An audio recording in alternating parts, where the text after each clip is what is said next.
이집트 탈출기 21장 여러가지 법 1 21장부터 23장까지는 이스라엘 백성들이 지켜야 할 여러가지 법들이 기록되어 있다. 10계명을 필두로 일상생활에서 발생하는 사건들에 대한 행동 지침을 밝혀주는 법이 대부분이다. 하나님께서 가나안 정복을 앞두고 있는 이스라엘 백성들에게 주신 법은 그들의 생활과 직접 연결되어 있는 계명들이다. 그들에게 신앙과 생활이 분리되어 있지 않다는 것을 보여주고 있다. 그들에게 하나님을 믿는 신앙은 삶 자체였다.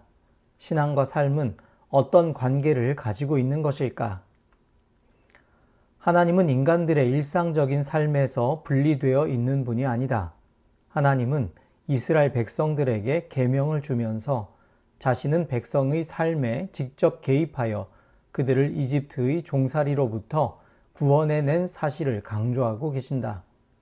하나님을 믿는다는 건 역사의 현장 한가운데서 믿는 것이다. 삶과 분리되어 있는 신앙은 하나의 철학이며 정신적 유희일 뿐이다. 우리가 하나님을 믿는다고 말할 때 그것은 반드시 직접적이고 구체적인 삶의 현장에 하나님의 말씀과 계명이 영향을 발휘하고 있다는 것을 의미하는 것이 되어야 한다. 출애굽기 21장의 첫 번째 계명은 종에 대한 계명이다. 이스라엘 사람들은 이집트 종의 문화에 익숙해 있는 사람들이었다. 이집트 사회가 노예를 기반으로 하는 경제 체제를 가지고 있었음을 감안해 볼 때 이스라엘 사람들도 이러한 노예 제도에 대하여 반감을 갖지 않았으며 그대로 받아들였을 가능성이 높다. 그러나 하나님께서는 이스라엘 백성에게 노예에 관한 법을 주셨다고 하는 본문을 하나님이 노예 제도를 용인하고 있다거나 혹은 사람들 사이의 계급 차이를 인정하고 있다고 주장하는 근거로 사용할 수는 없다. 하나님이 이 법을 주신 것은 노예 제도를 용인하는 것이 아니라 현재 존재하고 있는 제도 속에서 하나님 나라를 이룩해 나가라고 하는 명령으로 받아들여야 한다. 하나님이 원하시는 사회가 서로의 억압이 없는 자유로운 사회임에도 불구하고 인간의 죄악과 연약함은 이러한 하나님 나라의 오심을 거부하고 있음을 본문은 보여주고 있다. 하나님의 노예에 대한 계명은 주인을 위한 것이 아니라 불의한 제도 하에서 억압받고 있는 노예의 편에서 그들의 인권을 보호하기 위한 법으로 등장하고 있다. 그러므로 이 법은 약자 보호법이라고 불러야 마땅하다. 아내에 관한 법도 마찬가지이다. 여자의 인권이 전혀 보호받지 못하던 당시에 하나님은 여자의 인권에 대하여 말씀하시며 남자가 여자에 대하여 발휘하는 권력에 대하여 제한을 가함으로써 또다시 약한 자를 보호하시는 모습을 보여주고 계신다.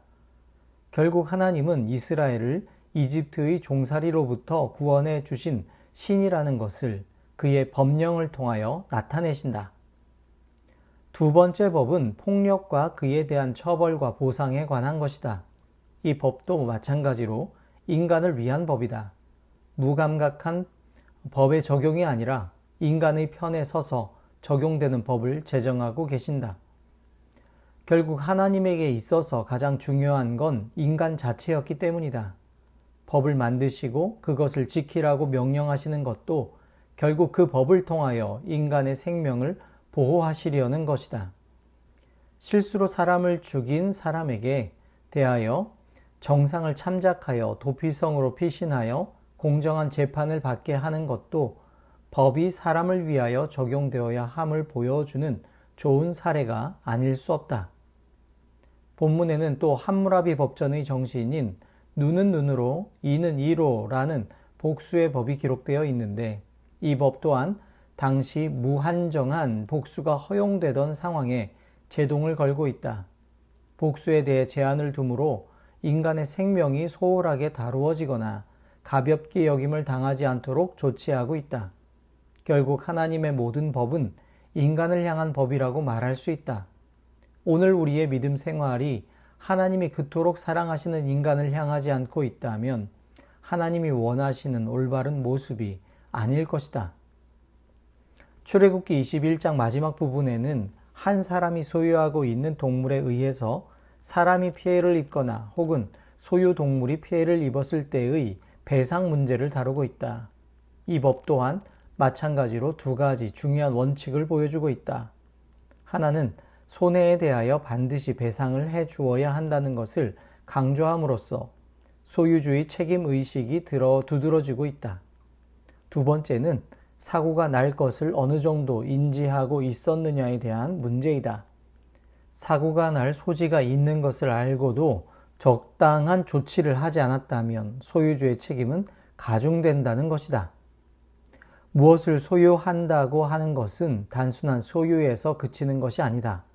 소유는 우리에게 그에 따른 책임을 요구한다. 하나님이 우리에게 무엇인가를 소유하게 하셨다 하면 우리는 그에 대한 책임도 완수하면서 살아가야 하는 것이다. 믿음이란 하나님이 우리에게 허락하신 소유물이 무엇인지를 제대로 깨닫고 그에 따른 책임적인 삶을 살아가도록 하는 것이다. 책임지지 않는 소유는 우리의 삶을 풍요롭게 하지 못하고 오히려 파멸의 길로 가도록 만들 수도 있음을 기억하자. 오늘의 기도입니다. 주님, 신앙과 삶이 하나님의 법이 진정으로 우리의 살아가는 모습을 결정짓게 하소서. 오늘 되새기며 관상할 구절입니다. 믿음과 생활의 일치. 오늘의 실천입니다. 손해가 되더라도 믿음과 일치되는 결단을 내린 적이 있는가를 생각해보고 결과는 어떠했는가를 이야기해보자. 오늘도 우리 주님의 은혜 안에 거하시는 복된 하루 되시기를 기도드립니다.